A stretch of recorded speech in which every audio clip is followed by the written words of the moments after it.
Welcome to OState Daily. Casey Porter here, joined by Scott McKinley as we join the McKinley Minutes for the first time in a minute, Scott. So, hey, it's great to see your face. I know you just got back into town this weekend, and I know you're like me. You are very, very, very excited about the future of OSU football and where athletics are at right now. So dive into that. Oh, gosh, we got a lot to unpack tonight, that's for sure. We do. I think the biggest thing, like you just mentioned, is for a first time in a very long time, we can kind of see the end of the, light at the end of the tunnel. We've got some hope moving forward. We've got something to rally behind. I think for a very long time there, I think everybody just kind of became just kind of jaded with the whole situation. It's like, what are we going to talk about? What are we going to do? We don't know what the future is going to look like. We just got to, tough it out until the end of the season. Well, end of the season's here. We've got a new head football coach coming in. Probably going to revamp the staff. We're not sure at all what the roster is going to look like next year. But again, I think the main thing right now is, like I've always said, you're either selling wins or you're selling hope. Well, today at least we're selling some hope. Yeah, and there's been times like it under Dick Halterman and other times, Kirk Budke, where the women's basketball program was really good, and then you had a little bit of crossover between Gary Ward and Eddie Sutton in terms of basketball and baseball during the times where OSU football wasn't great in the early 90s, mid-90s, late 90s, that kind of deal.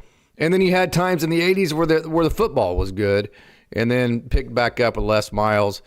But to be honest with you now, the football is – I don't think it's rock bottom right now because we were able to – so rock bottom was like whenever – you felt like, okay, well, we have to keep Pat Jones because who in the hell else would take this job? And that was for real. OSU got a for real awesome. I mean, literally, we picked the guy that we wanted. Arkansas got Ryan Silverfield because that's who they could get, right? OSU picked who they wanted. So this is far, far. Now, the records would say rock bottom, but this is absolutely not rock bottom because we were able to go get an Eric Morris. So I say that to say, girls basketball, Coach Hoyt, absolutely awesome. I mean, well, I say awesome, but I mean fun. In terms of when I say awesome, I just mean it's in great shape, okay? So men's basketball, Steve Lutz, really, really a lot of fun. I think they're going to be an NCAA tournament team, could make some noise. Wrestling speaks for itself. Baseball, we'd like to see it get back to the World Series, but it's won a lot of games. Football, you just won a national championship in golf last year. You just won one in track and field. And I'm telling you, football, if it goes the way I think it's going to go with Eric Morris, is getting ready to be in the Big 12 championship game very consistently.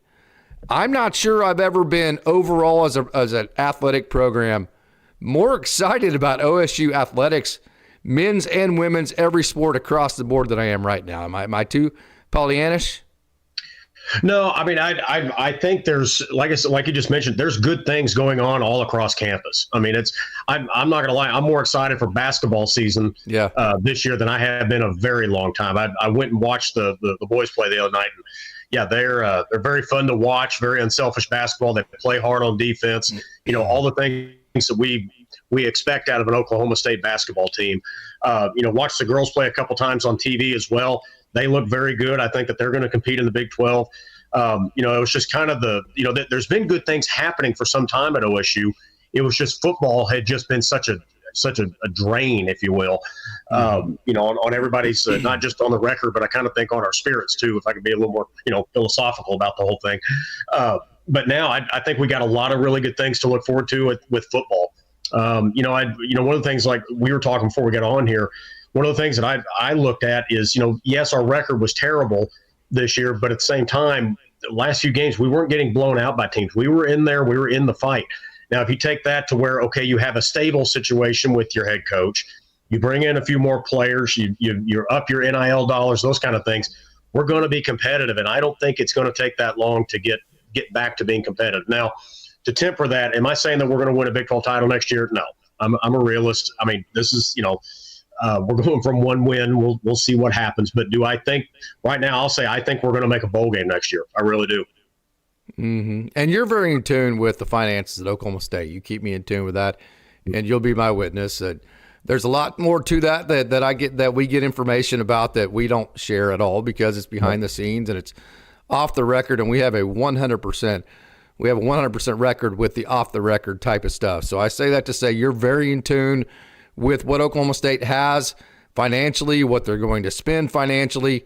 So from what you see, from what you've heard, from what you know, what are the finances for Oklahoma State going to look like moving forward for football? What I can tell you is I know that there's a number of donors that were waiting to see this hire.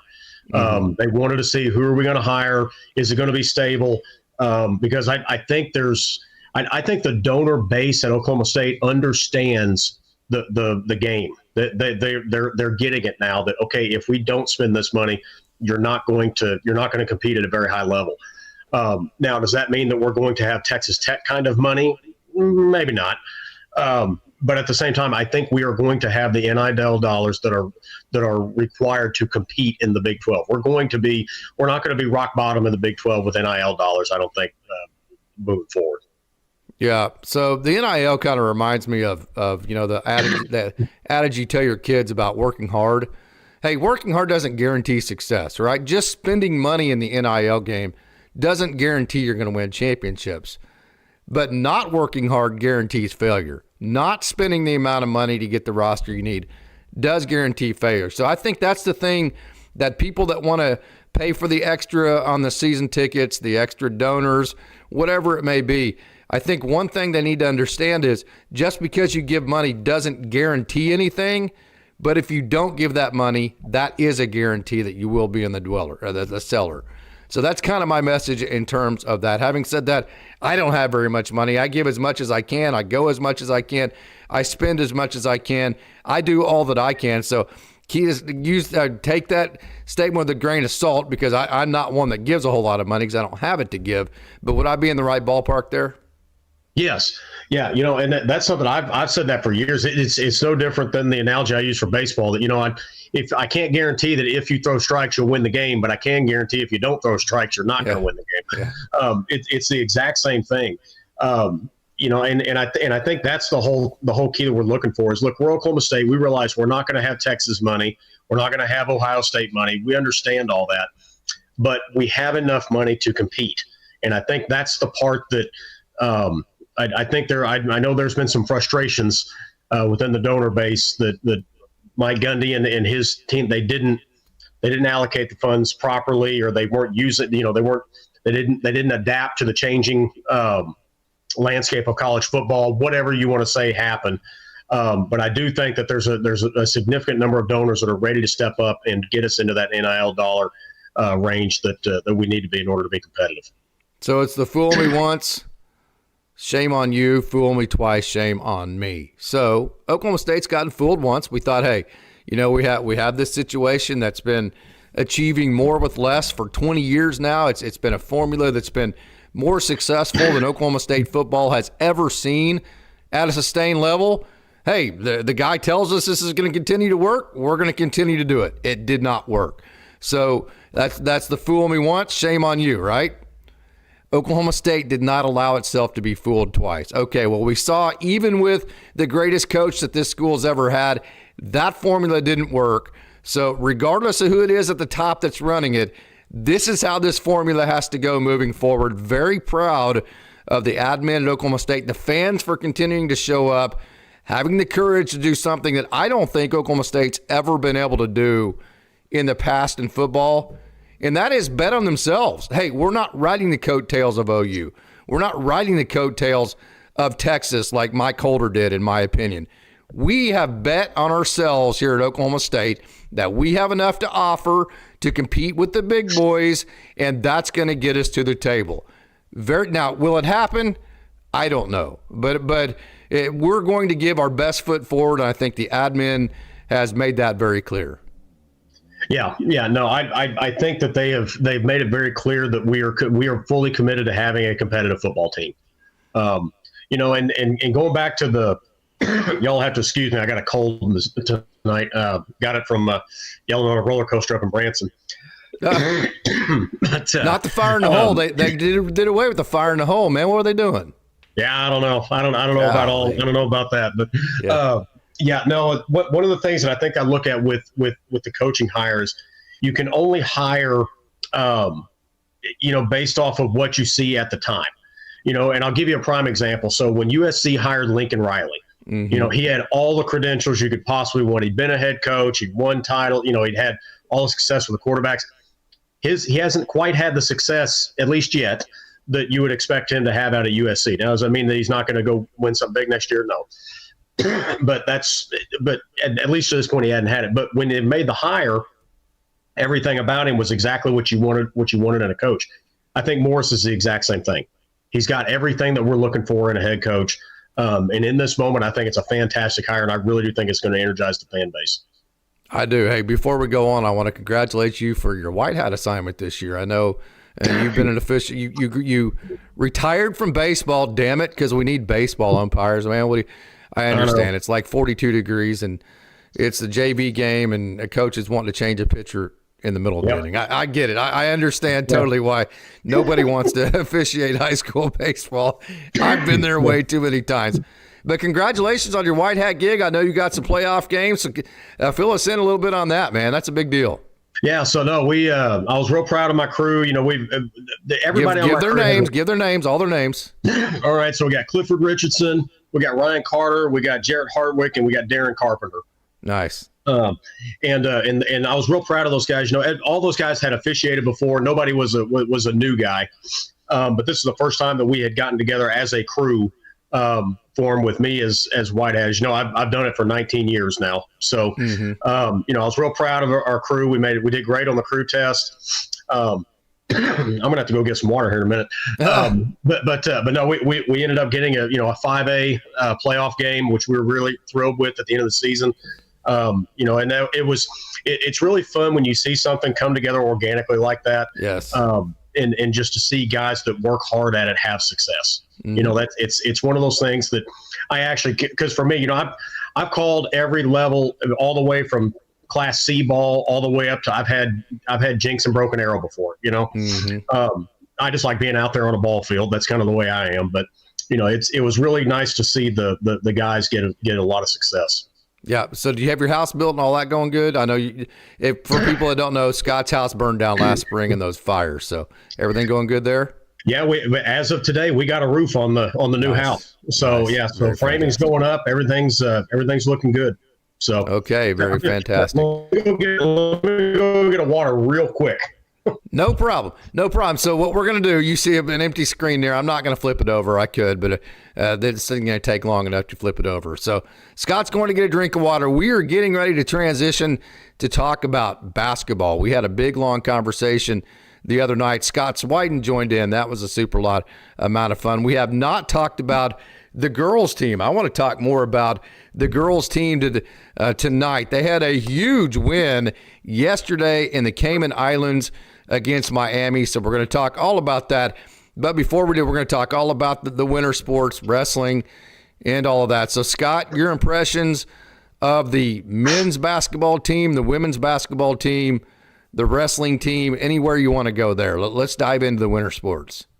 Well, I tell you, I went to the men's game against Texas A&M Corpus Christi, and I can't say I was very impressed.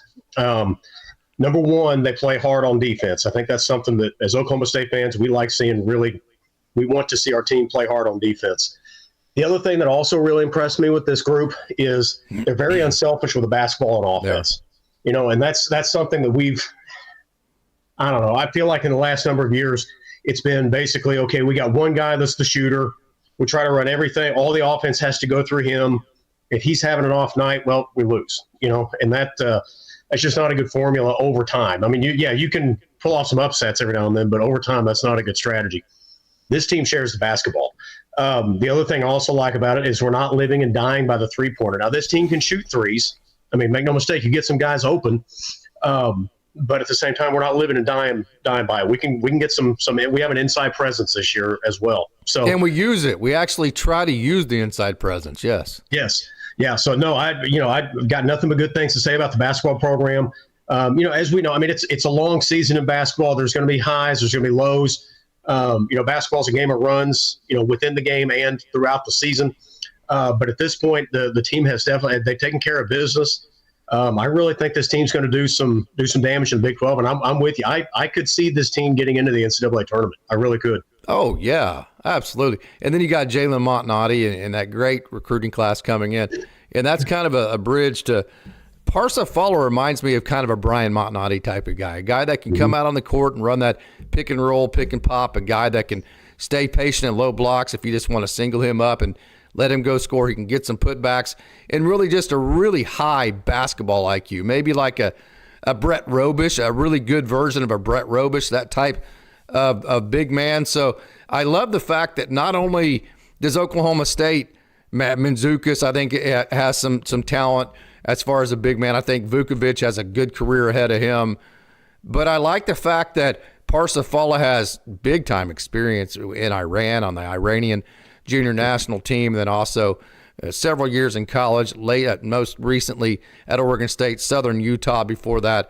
But not just the fact that we have a couple of bigs that can play. It just seemed like under Travis Ford and Mike Boynton, we would have some big guys, and you're like, okay, well, we have some size.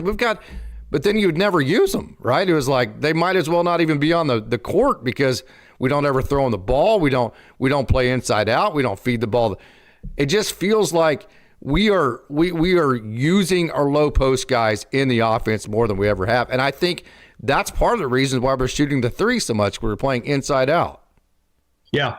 It's kind of I'll use a football analogy. It's kind of like, they say, use the run to set up the pass, or vice versa, that kind of thing. Because if you never go inside, well, okay, that changes the defense, but if they know that if we have an inside threat and we will go to him, well, okay, now we got options. So no, I think that was the one player that really struck me the other night. Was he moves really well for a big guy. Very high basketball IQ. You can tell this is not his first rodeo being on a basketball court. He's got a good shot, very good rebounder. I mean, I think he's a really good ball player. So no, I'm excited about what I see by this team. I'd encourage everybody to get out there to Gallagher, Iowa, because that's another thing that I've noticed in a couple of games. They're trying to get back to the old Gallagher that we all remember. It ain't happening yet. Not yet, but you can tell they're. I think if this team continues to do what they're doing, I think come conference play, we might get a little taste of the old Gallagher Iowa Arena again. I hope. Yeah, let's hope. Christian Coleman reminds me of a more offensively coordinated Andre Williams. I think Isaiah Coleman. I think you kind of maybe compare him to the athletic ability of a Desmond Mason, that type of player. I mean, this is the kind of athletes this team has. Plus, it's not just this. Here's another complaint that I've had, I think a lot of Oklahoma State fans have had with our basketball teams, both under Travis Ford and Mike Boynton. We've had some great athletes, and we've had some guys where you look out there and you go, damn, that's a good-looking group of 5 players. But they're just the basketball IQ just didn't seem to be there, The pump fakes from Parsifal, the way the guys set their defenders up, the way they draw the help when they kick, the way they pick and roll or pick and pop. It seems like this year, at least, again, you've only played 7 games, but it just feels like the basketball IQ is on a way different level for this group this year. I agree. And we will turn the ball over some, but I always feel like, okay, so, I mean, you can't go into a basketball game and expecting 0 turnovers. That's just not that's not realistic. But I feel like the times that we do is because, okay, that's just, okay, the other team made a good play, or, hey, ball got tipped, that kind of deal. But we're not careless with the basketball. Right. Because that's something that would drive me up a wall is, we'd lose a game by 3 or 4 points, and you look at, we had probably 5 or 6 extra turnovers that we just handed the other team, which led to points, which, I mean, well, if you don't do that, if you literally take that one thing out of the game, you win the ball game, And another thing that I hope this team continues is for the most part, I see pretty good free throw shooting. Yes. Yes, please stay. Especially from your guards. Even last year was like our freaking guys that handle the ball can't shoot free throws. It wore me out. Oh my gosh! Well, that's why I told my wife, because my wife used to coach basketball back in the day. I told her I could never coach that sport because it would drive me. It just so many mistakes. It would just drive me up the wall. But what would really drive me nuts is, guys, we lost by 2 points tonight and we missed 15 free throws. I could never do it. Yeah. And it's kind of like a quarterback where, Spencer Sanders was this way. Mason Rudolph had some of this in him. The mistakes they made, a lot of the interceptions that they threw were because they were so aggressive. They were like, oh, man, I'm going to make this play, right? And then, I didn't, right? So they were, as a coach, you're like, do I really even want to address that? Because if I address that mistake, then I'm going to get them to be tentative. Then I'm taking away all the good things that they do. So there's a certain amount of turnovers that as a coach really aren't bad, because the way that the turnover happened, if that player continues to play that aggressively, you're going to have about 5 or 6 good things that happen because of the way that they play in that instance versus just that one turnover. So you don't want to cut your nose off to spite your face and try to eliminate all the turnovers, which then eliminate all the good plays too. Did I say that properly? Did that make any sense? Yeah, well, it's like anything else. Yeah, I can make it to where you have 0 turnovers a game. You're not going to score any points, but you won't have any turnovers. At a certain point, you got to have some aggression getting in there. But I think part of the basketball IQ and what I really like about this team is they know when, for the most part, they know when to push the advantage and when to, okay, no, that entry pass is not there. They seem to have a very good basketball IQ as far as that kind of stuff goes. They absolutely do. Your thoughts on the women's team, man? I love this women's team. I think maybe they need a presence on the low post. I mean, they have some girls that can flat freaking shoot. Yeah. But I mean, there's going to be nights where you don't shoot as talented as this team. I mean, this team can absolutely shoot the lights out of the ball. But there's going to be nights, multiple nights, to where the ball's not going in from deep consistently, and so. Can you get putbacks? Can you post up? Can you defend on the low blocks?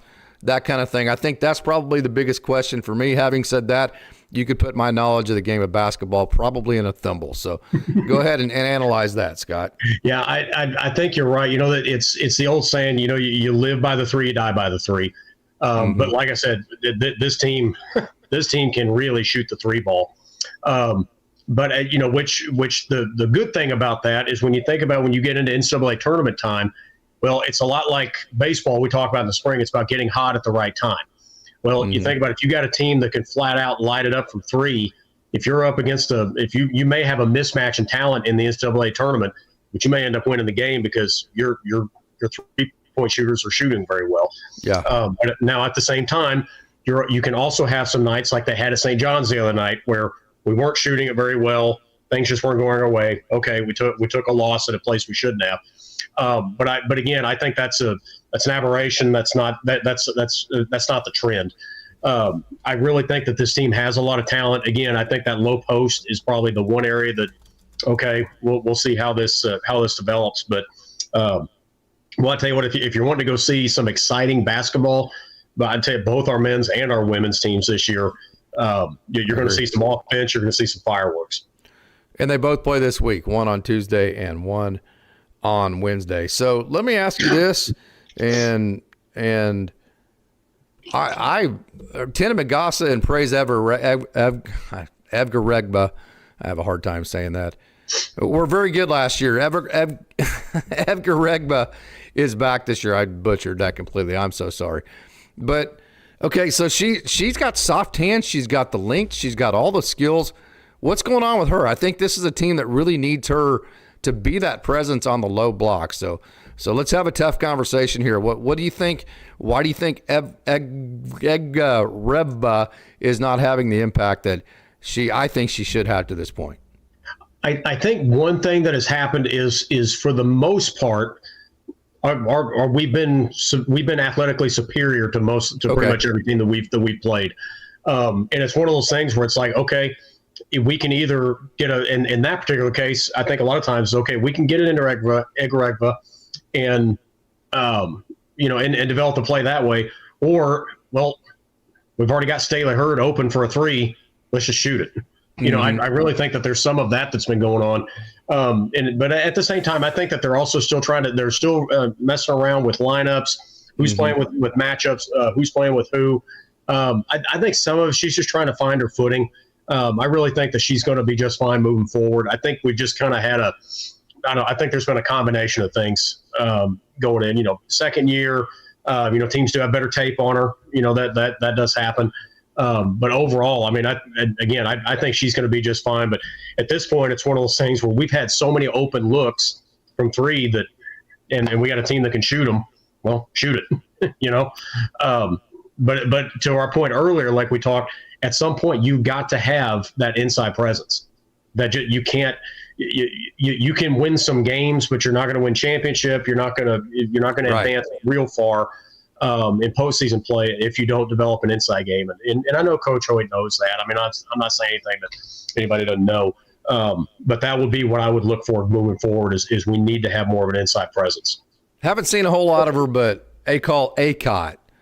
Little bit undersized to be on the post, but she kind of looks like one that could guard a post player, score in the low post, kind of has some good moves around the bucket. It's kind of a Parsifala-ish patience to the way that she scores around the rim. A dozen point, man, I tell you what, when she gets in position to score, she absolutely puts the ball in the bucket. How about this? OkState, I think that's how you say her name, 45 of 66 this year. I mean, I don't think if I was in layup drills, I don't think I would make 45 of 66 on the layup drills. She's always also averaging 7.1 boards a game, 2 assists. She brings a lot to this team. We have a comment about her that she switches a lot. So there's a big thing too. Like if you get in a man-to-man situation, one thing other teams are going to do to this Cowgirls team is they're just going to force a switch. OkState's going to end up on a guard and maybe Staley Hurd, which we've seen her get in foul trouble, especially when she gets emotional in a game like that. Or, even a Micah Gray, somebody like that, ending up guarding a big and either allowing points or getting into foul trouble, that kind of deal. So what are your thoughts about OkState? OkState, I think, I mean, like you just said, I mean, what was that number, 45 of 66? Yes. Yeah, that's get her the ball. I mean, yeah. That's all I can say. When you got somebody that can score like that, she's been a great addition. She can continue up that kind of production. I think we're going to start running more of the offense through her moving forward. Mm-hmm. I mean, if you can, that the thing, it's kind of in basketball. It's kind of like in baseball they say a good fielder comes a dime a dozen. I can find a good shortstop that's got a good glove. But can I find a inside shortstop their box, especially? Yeah. Right. But can I find a good shortstop that can field the ground ball and they can hit? Yes. Well, that's the rare combination you're looking for. Well, there's been about 10 of them ever. Yeah, exactly. I'm being facetious. I'm exaggerating a little bit. Yeah.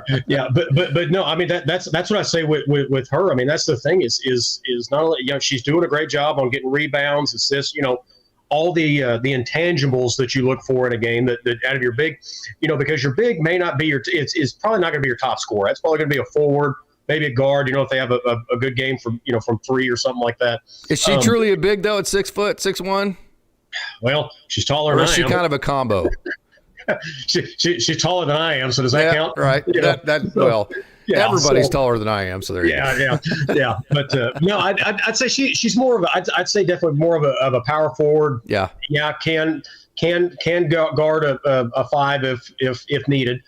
She kind of reminds me on the men's side. She reminds me a little bit of like a Joey Graham. Yes. Good point. Because I remember Joey could, if the switch happened, Joey could go up against the center and could hold his own. But really he was a 4. Yeah. So. Yeah. No, all good things looking forward. Again, if you haven't been out to a Cowgirl game, they're a blast. Tickets are not that expensive. They're not. Get out there, go get some popcorn. It really is a fun time. We are going to cover this entire basketball team tonight because I covered on Friday night the men's basketball team pretty heavy. We gave her our final thoughts on Coach Gundy last night. We've talked about the new staff ad nauseum. All of those are documented in our last shows. This women's basketball team deserves plenty of coverage, and we're going to give it tonight. So, Staley Hurd, she is a bona fide superstar. Would you agree with that? Am I being exaggerated too much? No. I mean, what was it? She hit the 1,000-point mark. Yeah. Staley Hurd was just fantastic. And I tell you, the biggest thing that I noticed with her is whenever she's driving the lane, the body control that she has, is just incredible. Because I can't tell you how many times I've seen a defender try to literally. It looked like she was about to get an offensive foul, yet somehow she was able to slide just to one side or the other to go around them and avoid the contact and end up getting a layup. She's done that. I saw it several times last year, and she's done it several times this year. She can shoot from three, good ball handler, very high basketball IQ. Stately Hurd is an absolute superstar. Yeah, and then Micah Gray could be a superstar when she gets hot. She reminds me of Glendon Alexander. Remember him? Yep. The block would get hot, right? That kind of reminds me of Micah Gray.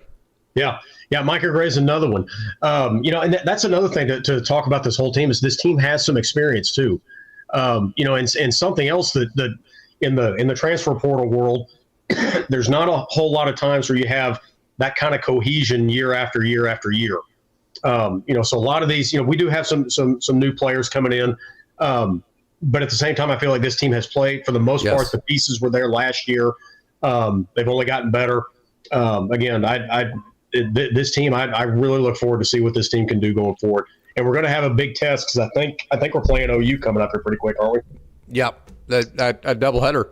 The women's team is the first game of that. Matter of fact, we may have to make that an OState Daily night and just make that one on OState Daily, and I'll head up there. Okay, some of the newcomers. Hallie Timmer dropped 17 on Saturday. You already mentioned Acott. Lena Girardi, who was an absolute everything in New York.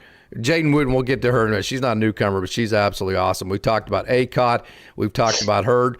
So, first of all, Amari Whiting, she's another one, led the team in minutes with 37 on Saturday, second in scoring with 23, 7 of 11 from the field, 3 for 3 from the three-point line. So she went 3 for 3, Amari Whiting did.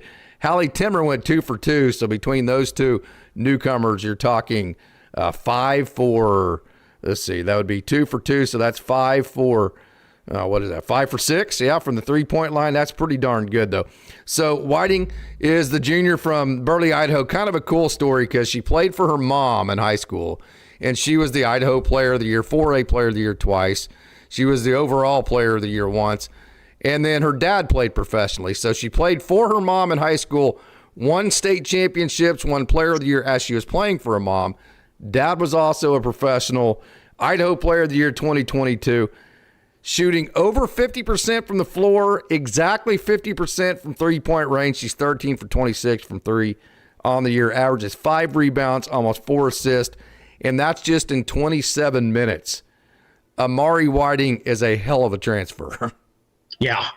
Well, I tell you what, anybody that can hit 50% three-pointers from air, with nobody guarding them at all, is still really good. In warm-ups. In warm-ups. I can't even hit 50% when I'm hitting layups, she's a phenomenal transfer. You mentioned Timmer as well, has done really well. South Dakota State for Timmer, Yeah, and in Girardi, she kind of had a quiet night the other night against Miami, but if I remember right, she made one shot, but it was a big one. It was a big three from the top of the key, Exactly, she hit a three from the top of the key, and that was a big one to put us ahead. This team, like I said, the thing I like about this team is we've got some that have been in this program with Gray and Staley Hurd, and in that group, but then we've added Whiting, Timmer. If we can egg Regva to get back to being what we know she can be, this team's got a chance to be really, really good. I don't want to sound negative, and I don't want to be on her case, but I just kind of have this impression of Edgar Regva being too timid. Am I wrong? No, I think sometimes a player, and this can happen in any sport. Players, it's like I'm not the one that's supposed to be scoring, so she passes it off too much, I think. Yeah, well, and that can happen. I think that's one of the most. To step back a little bit, I think one of the most difficult things with basketball is these players want to be unselfish. That's something J.C. Hoyt preaches to the team. I know she does. Is you want to be unselfish, but at a certain point, okay, we got the play. You've got the shot we were looking for. We need you to take it and hit it. Yeah, as Coach Squiden said the other night, if you don't take that 15-foot jumper, I'm going to kill you. Yes. Yeah. That's the best way. Mm-hmm. Yeah, but that's a really hard decision. I think it's something that's very difficult with basketball because, basketball, everything happens very, very quickly. You have to make that decision very, very fast. But I think that's the thing is just say, look, when it's there, go for it. Be aggressive. Go hit it. You know, it's kind of like, you tell a kid not to swing on 3-0. All right. If he swings at it and misses, you're not going to be real happy. But if he plants it 4 rows deep into the stands for a dinger, okay. Absolutely. That's what I tell us is, look, you know what? If you got a shot and you can go score it, go score it. Nobody's going to be mad at you for scoring, No doubt. Just go. If it's there and you got it and you can hit it, go do it. Sometimes it's that simple. I always told our kids, hey, there's a certain amount of selfishness that's really good for your team, because if you go 4 for 4, like, I don't care. Great. That's good for both you and the team, right? That's right. Okay, let's talk about Lena Girardi a little bit.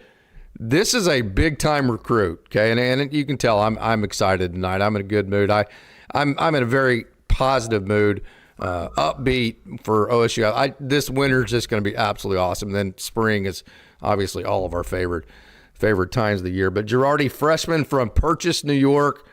Do you have any idea how we got connected with her? I mean, being from New York, do you know anything behind that backstory? Well, I mean, I know who her dad is. Isn't it Joe Girardi? Oh, really? Yeah. Okay. All right. Yes. I think unless I read something wrong. No, I that went right past me. Of course, there's a lot of things that go past me. So there you go. Yeah. Okay. Yeah. Well, damn, I didn't put that in my story today. I'm an idiot, but that's okay. That's all good. Well, okay. Thank you for that, Scott. Okay, so 4-star recruit from New York. So Joe Girardi, does he have a connection with OSU? I don't know. I actually would like to learn more about that story, because it's kind of funny. Talking to athletes at Oklahoma State, it's like, okay, so like Fala, we're talking about him. He's from Iran. How do you end up in Stillwater, Oklahoma? Or in Corvallis, Oregon, or Southern Utah, wherever that's at. Yeah. Yeah. So no, I don't know the full story behind how that relationship got started, but I would love to know more. If anybody out there listening knows the story, man, we'd love to hear it. Yeah. 4-star recruit, number 63 ranked player in the country as a high schooler last year, averaged 31 points last year as a senior and 13 boards. So she knows how to play some offense. So far this year, 21 minutes a game, shooting almost 50% from the floor. Another one shooting almost 40% from three-point range last night. So your thoughts on Girardi? We're going to get to Jaden Wooten, one of my favorites. Then we're going to we're going to talk a little bit about wrestling and then back into the football talk. So your thoughts on Girardi and then Jaden Wooten. Girardi is another one where you can tell that she's got a very high basketball IQ level. She very, very, very good shooter from the outside. Very good at distributing the ball as well. She's just a good, solid basketball player. I think that's what I would say about Girardi. Because sometimes in basketball, you can kind of, in any sport, you can kind of get pegged as, well, they're just a good shooter, or, well, all they do is rebound. Those kind of things, or don't shoot free throws. I'm thinking of Andre Williams. No, I love Andre. But Andre never shot free throws. You could love Andre and not think he's a good free throw shooter, and both be correct. Exactly. both be real at the same time. Exactly. No, but the thing, to me, the thing that I like about Girardi is I don't see a lot of weakness in the game. You know what I mean? She's solid in all phases. I'll put it that way. At least at this point. Now, again, she's young. Is there a learning curve? Absolutely. Is the competition going to get tougher? Absolutely. We all know that. But very, very good recruit, very, very good basketball player up to this point. I'm really glad we got her. Yeah. I think some of the hardest parts for young players that are used to scoring 31 points a game, when you get around a Staley Hurd, a Micah Gray, a Jaden Wooten, a Hallie Timmer, girls like this, it's like, well, I'm used to being the one that shoots every time. Now I only shoot like every 11 minutes. So what is my role right here? You can kind of lose confidence just from, okay, I don't know exactly when I'm supposed to shoot because I have all these great players around me. I think that's the biggest challenge for young players who were the guy or the girl in high school. Yeah, and it can be kind of difficult because as a coach, you want them that they've got some cobwebs to shake off, if you will, just because they're, like you said, they're new, it's a different system, new players. But at the same time, okay, well, we can't send them out there and they go 0 for 30. That's tough. But that's not what's happened with Girardi. She's come in and she's been an immediate impact player. Mm-hmm. Totally agree. So let me stand corrected. The men's game is first at noon, then the girls' game's at 3. So thank you there for that correction there, Jeff. I'll say this, okay? Jaden Wooten, last year, there were times down the stretch in huge games to where she was the one giving the ball, saying, go make a play. That's how much confidence Coach Hoyt had in Jaden Wooten. And she came through. I can remember the TCU game. That was a huge game at home that the Cowgirls won last year. Jaden Wooten is that girl to where you say, okay, you know what? We've run all our sets about 18 times. They've made all their adjustments. They know what's coming. You know what? We just need somebody just to go make a play, you know? I mean, that's Jaden Wooten right there. And the best thing I can think about her, say about her is, put it in baseball terms because we're both baseball guys. In the bottom of the 7th inning, you're down 1 run, runners at second and third. You get a hit, you win. You get out, you lose. I want Jaden Wooten with the ball in her hands in that moment. She has shown so far in her career, not always a leading scorer, but a super clutch player, in my opinion. Yeah, it's funny because, you would think when it comes to those moments, you would definitely go, well, why don't you just go with your highest percentage shooter always? Well, that's not always the case because sometimes, and you've seen this there are certain athletes that just have a knack for coming through when they really need to, and others that, okay, they're good when, everything's, it's the 3rd inning and, nobody's on. Yeah, they'll get you a hit, but like I said, but you put them in that clutch situation. And Wooten is one. She's got that X factor of, yes, she can make a shot when the game's on the line, and sometimes we just need somebody to make a play. That's another fun thing about basketball to me. Coaches talk, they draw up plays all the time. They draw up defensive sets. You see them over there drawing up plays on the whiteboard or whatever. Sometimes it just comes down to, look, girl, somebody's got to make a play. Yeah, right. Sometimes that's really what it comes down to. It's just somebody's got to hit a shot. Yep. So a lot of there's some faces from last year on the wrestling team. Connor Doucette, Hamity is back. Cale Hughes, Tajan Jamison, all those guys. I mean, there's some guys coming back, but there's a lot of new faces too on the wrestling squad. Off to a Cutter Sheets is back this year as well. Hayden Simpson, my Guthrie boy, he's still on the team. Troy Spratley. Some familiar faces, but a lot of new guys too. Lost to Iowa in the duel there, but really just destroyed Nebraska, who finished ahead of OSU in the finals last year. I think OSU finished 3rd last year, right? Is that right? Or 4th? Don't quote me on that. I'll look that up here and say. I think Nebraska finished ahead of OSU. I've slept a lot since then. So a lot of new faces. To be honest with you, I'm not super familiar with all these new faces yet. I'm not the most versed at the wrestling. I've seen a little bit of it this year, but I've been so busy with the football that my Dodgers site, winning the World Series, that's my bigger site than OSU. I spend about 5 times more time on my Dodgers site than I do the OSU side. It's just now slowing down enough on the Dodgers end to where I can dive back into the OSU side of things the way that I would like. So I'm just now getting into the wrestling thing. I don't know how far you've dove into it, Scott, but a lot of promise this year. The way it's been explained to me from all the wrestling people that I know that are pretty connected to it is that probably not going to win a national title this year, but in the next 2 or 3 years would be tough to displace Penn State, but not out of the question. Yeah, that's kind of been my take as well. Is I wouldn't expect to bring home a trophy this year, but what I would say about this team is this is one of those wrestling squads. I'll say they're dangerous. They've got guys in that lineup that can get back points. And wrestling, that's another thing with wrestling. You make one mistake and you're looking at the lights. Mm-hmm. So no, I think wrestling's got a great upward trajectory. We've got a great recruiting class coming in next year, and I think they're already working on the on the year after next.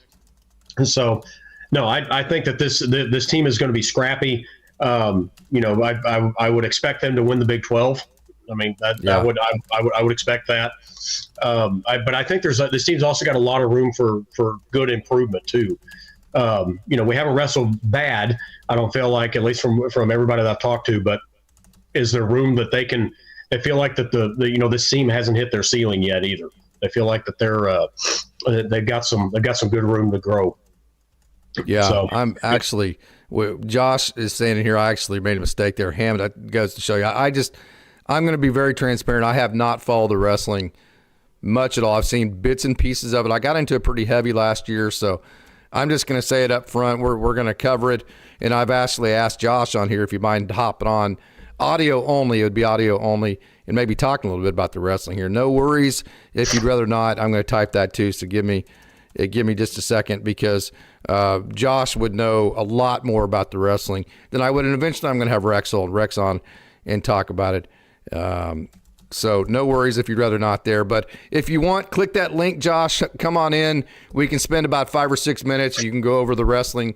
I know Josh said the freshmen are very talented.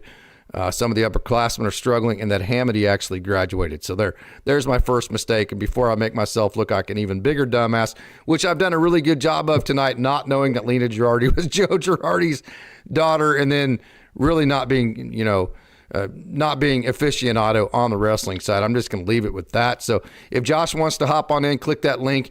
We can talk a little bit more about wrestling and move on. And I promise you, just like I did last year, I did all the coverage of all the duels. I will become very familiar with these younger guys as we go on and how the season's shaping on now that I have a little bit more time to dive into it. Okay, so we have a question here, Scott, about the expectations for football next year. Let's dive into that, and let's talk about what you said. Hey, you're not expecting a Big 12 championship. I get that.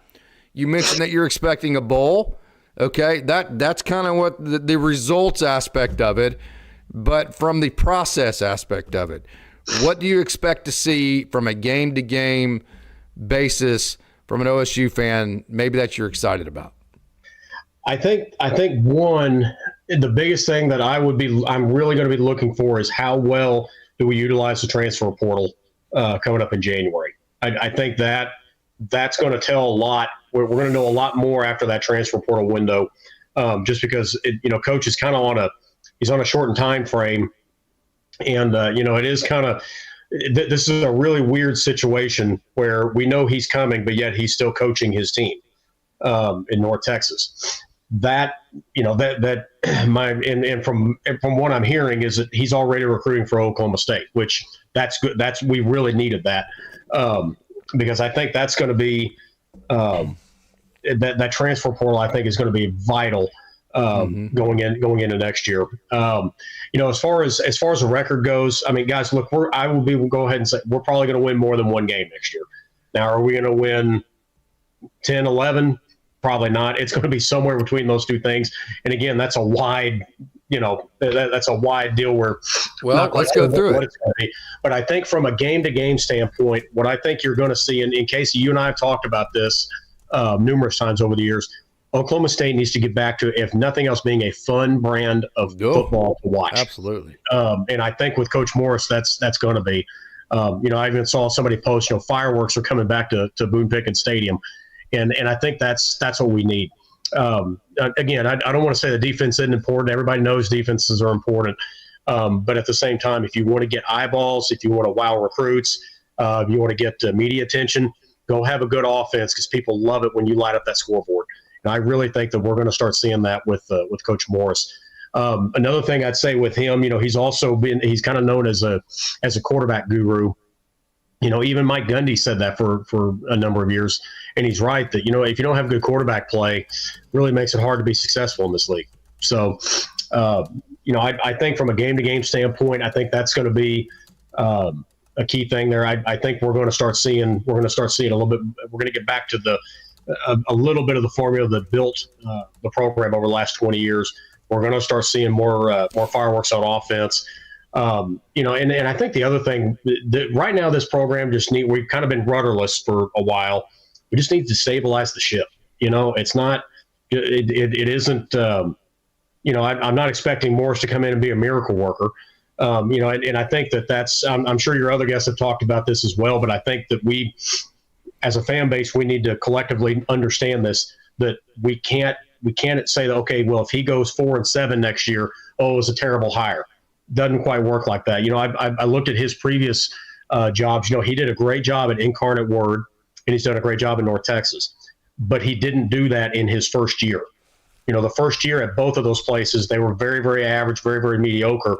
But then over a 2 to 3 year time span, he built it into being winners.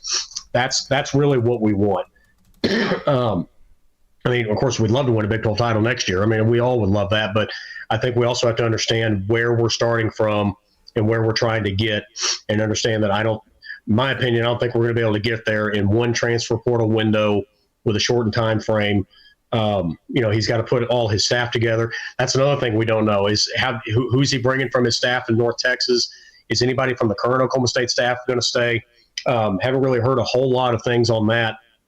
But the quicker, I will say this, the quicker we get all that stuff sorted out and stabilized, I think the better. Who would you keep on our staff? As weird as it, I don't know if he'd want to do this, but Meacham's done a great job. I don't know if Morris would want him as OC. I don't know if he'd want him as receivers coach. I don't know. But I do think not as OC. No way. Yeah, no, I don't think that. That's why I'm saying I don't think that would happen. I think Bowen's done a good job. It's kind of that's a tough deal because Morris has got guys that he's worked with over the years and has a relationship with, all those kind of things. I may be pleasantly surprised on this. My expectation is I don't think there's going to be a lot of coaches from this current staff that are going to get recalled. Who would you keep? Who would you keep if you had your druthers? Man, I don't know. Like I said, I really don't know. It's such a weird dynamic. Because the other thing that may justify that is these guys are on a lot of these new guys we brought in were under 2-year contracts. Well, okay, does it make sense from a financial standpoint that we need to keep somebody? I don't know. Those are all decisions that Morris is going to have to make. But my gut tells me that our administration is probably going to be telling Morris, you get who you want. Yeah. And if they're on staff, great. And if they're not, okay, it is. That's the business. Clint Bowen, if you're Chad Weiberg, do you at least walk up to Chad Morris? Dang it, I knew I was going to do that. Eric Morris, Chad Weiberg. If you remember Chad Morris about 10 years ago, he was the big high. I'm going to do that so many. If you're Chad Weiberg, do you at least walk up to Eric Morris and go, hey, man, I don't know if you got to see any of this, but this Clint Bowen guy, we had the worst defense I've ever seen in my life, okay? And he got this thing figured out, and we were pretty damn good. Did you see what he did against K-State? And did you see what K-State did to Utah the next weekend? Okay, hey, I'm not telling you what to do here, Eric. You have total autonomy to hire who you want. But I know if I were you, I'd be hiring this guy's ass. Yeah, no. Would you say that? He's one that I would say I would at least hope Coach Morris is going to give a look at. But again, at the end of the day, I think it's very difficult for an administrator to go into him and say, hey, here's what I think. When, okay, Coach, it's all on you. My guess would be that Morris would probably at least want to talk to Coach Bowen. You know what I mean? At least have a conversation with the guy. But again, he may already have somebody else in mind for those positions. But I suspect within the next couple of weeks, in fact, we probably may be starting to find out some this week as to who's going to be on the staff. So let me ask you this: Clint Bowen did a great job. Doug Meacham. I don't know if you can say great job. They didn't win a game, right? The offense was terrible, and that's what he is. He's an offensive coach. So I don't want to say he did a great job. I want to say he did a classy job for Oklahoma State. Let me put it to you that way, okay? He gave the appearance of total class. He gave Oklahoma State the ability to move on, right? He didn't get in the way of anything. He promoted OSU in a way that made it look classy, that made it look like a great environment. He got the fans excited enough to continue to show up. That's all. So Coach Meacham's job was not to win games, okay? This was a difficult situation. His job was to connect with the fans, connect with the situation well enough to repair the Mike Gundy tear, right? All of that, all of the whatever comes with that tear, and to keep fans engaged enough to where they would keep coming and be excited enough to put off a big time atmosphere.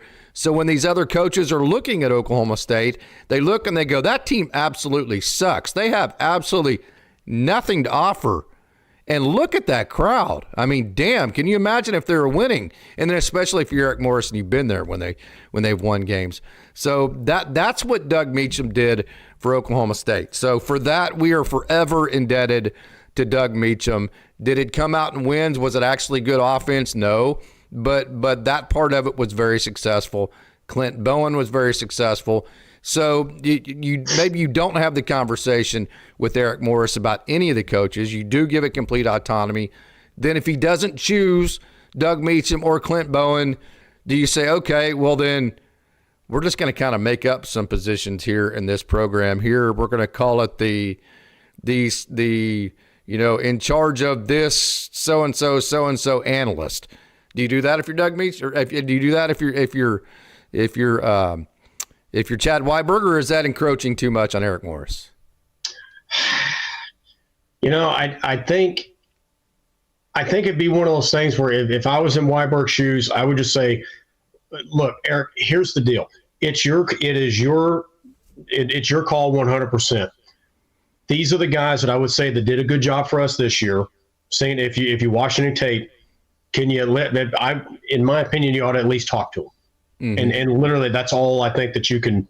I think that's as far as I would push it with if I was Weiberg, I'd say I would at least talk to these guys. And those conversations may be happening as we speak. We just don't know. We'll just have to see. But it's hard.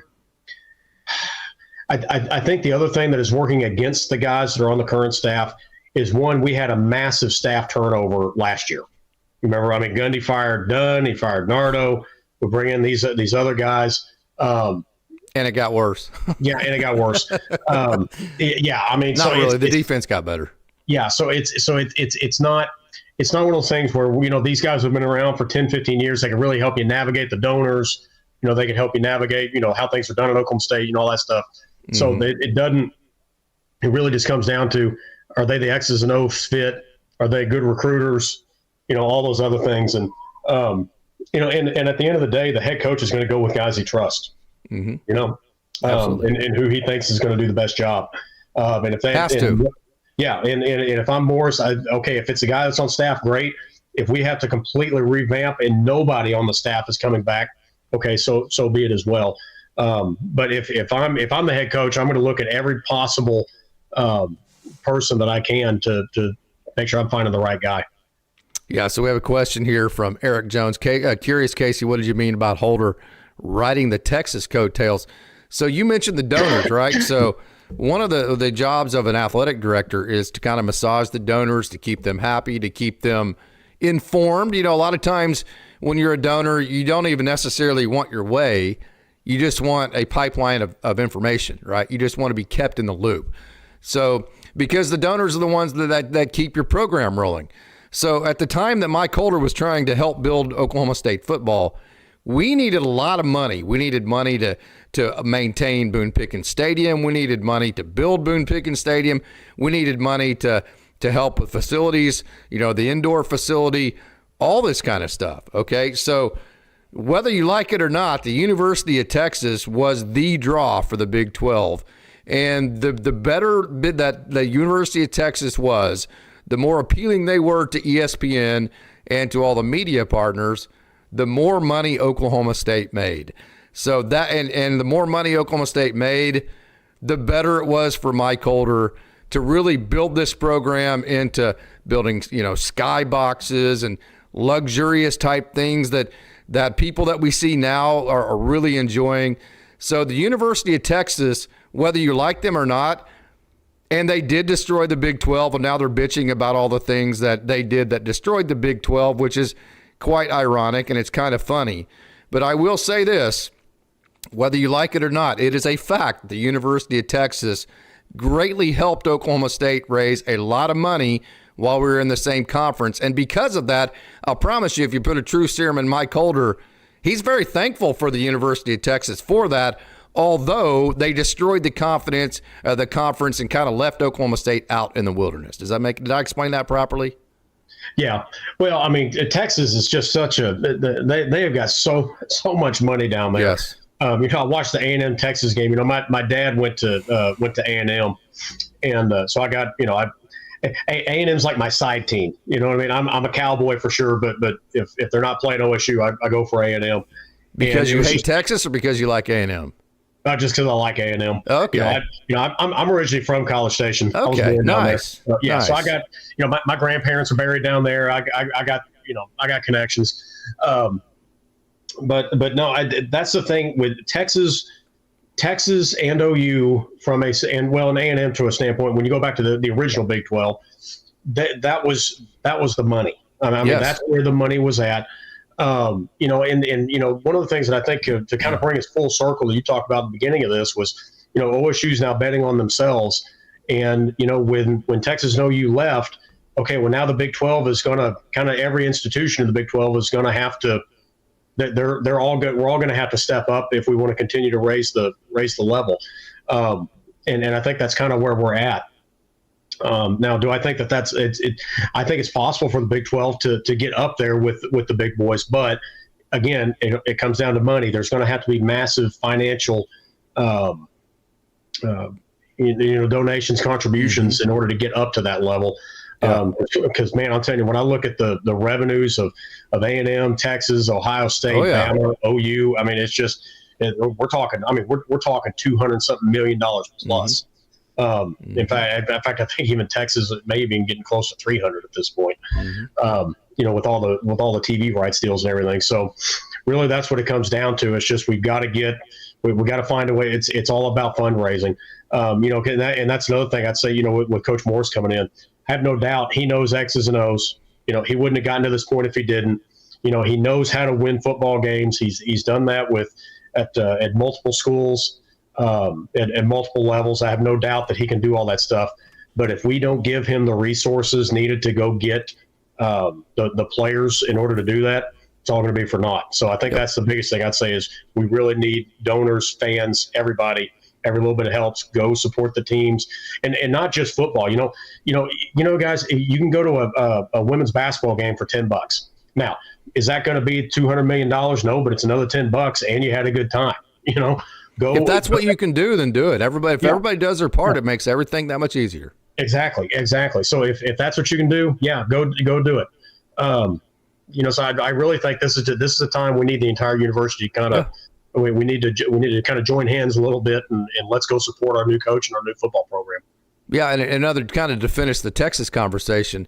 Mike Holder created something called a premium ticket, right?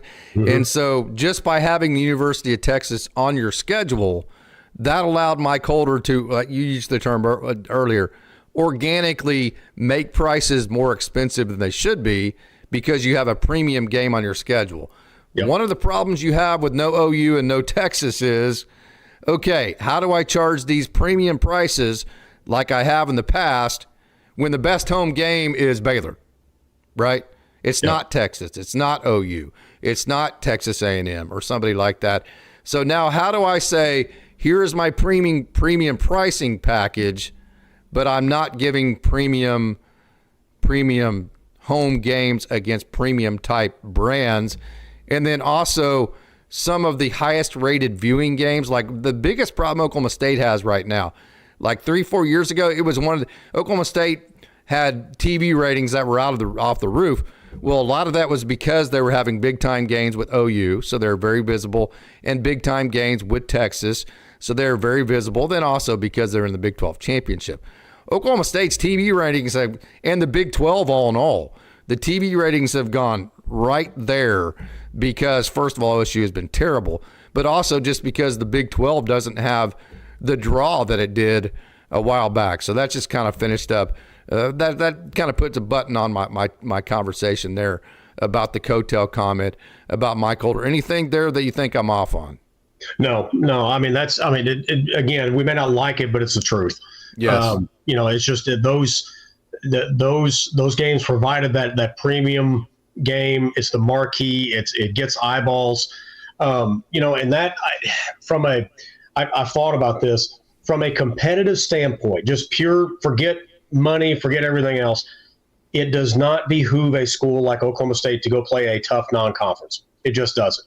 Because at the end of the day, all they care about is wins and losses, right? I mean, from a competitive standpoint. But from a money standpoint, okay, we bring in Oregon. All right, that's going to get some eyeballs, get some attention. You can make that your premium game. All right, we bring in a Bama. All right, yes. that gets OU. OU. Nah. I love it. Oh, fantastic. Well done, Scott. Well done. Yeah. No, not going there. No, me neither. That was the worst week of the year for me, man. I'm such a middle midget when it comes to OU. I'm not going to lie. I have an OU disease. It's like I'm so scared of them I can't even see. Well, I've just watched OSU get their ass kicked by them in football every year for my entire life. I just have such an inferiority complex towards them. I'm so glad I don't have to see that game on the schedule anymore. If you're not that way, I'm sorry, but I am. I can't get over it. I never will get over it. Yeah, no, and the reason why, and everybody knows this, but they don't want to say it. They don't want to say it out loud. Why? Why is the Bedlam record what it is? It's money. Yes, it's always been money. That's another thing that, and I could go off on a huge tangent on this one. And I know we're probably going to getting close on time, but yeah, we are. It's funny. Everybody's like, NIL has completely changed the game where all these schools with money now can beat up on the little guys. I'm like, guys, have you not been watching college football for the last 60 years? Yeah. I mean, here's who was winning before NIL. Yeah. Let's see, Ohio State, Texas, Bama. Let's see who's winning after. Yeah, NIL. the BCS period was the worst. I mean, there was like 5 teams that won it. Yeah. Yeah, but it's like, I think NIL. The only thing that really in my mind has changed is the general public is now realizing. It's like they're having this light bulb moment that, oh, you mean money matters in college football? It's always mattered. Now it's just above table. Yeah, I agree. And the proof of that is it's the same teams that are winning, that were winning before NIL. It's still Ohio State, Michigan. It's still Oregon. It's still, it's still all these teams that you remember back when Texas was terrible. Remember, and every year they thought that, OSU, what was it? We won like 4 out of 5 against Texas or whatever. But every year, everybody kept saying that, well, Texas is going to be better. Texas is going to be better. The reason why they were saying that is because of how much money Texas had coming in. And this is all pre-NIL stuff. I mean, that's my the biggest takeaway that I've always had is, why do the Yankees have 20 World Series and my Mariners have never played in one? Look at the roster. How much money do they spend? I mean, and that's something that we don't in athletics. We don't like that in general, because what we really want to have is we want to have a situation where we just want to find out, all right, we've got these guys against these guys. We're going to find out who's better. The problem is once you introduce money into it, it's not quite as I don't even know what the word I'd use on it, but and I don't know. It's not what it appears. It's one of those. This one side has. It's not as romantic. Yeah. It's this side had massive resources. This side didn't. The Dodgers winning the World Series has no romanticism to it whatsoever. Yeah. It's black and white. They had more money than everybody. Yeah, exactly. But I mean, but at the same time, okay, I know you take this attitude in life too. We can sit here and cry about it, or we can go do something about it. So you have 2 choices. Yeah. So that's my deal is, as Oklahoma State, let's go do something about it. And I think we're on our way to doing that. Yeah. It's like Coach Rainwater says, you can. Well, we'll get into that in the next show. Yeah, we're out of time here. So, all right. Final thoughts here before we get out of here. Final thoughts. We had good discussion on winter sports. Again, I think there's a lot to be excited about this winter. As far as football goes, I'm really going to be looking to see how the staff shakes out, who's going to end up being on the staff. Also looking at transfer portal, really, really hard to see how we're going to handle recruiting coming up. But a lot of good things happening at OSU. I think I've got reason to be excited. 100%. I'm going to reiterate what I said at the beginning of this show. I have not been this excited about the overall athletics department in a long time. So, Scott, this has been a lot of fun. We have not gotten a chance to catch up in quite a while and talk OSU sports. So thank you so much again for joining, and congratulations again on your white hat this year and all the great assignments you got. Thank you. Go Pokes.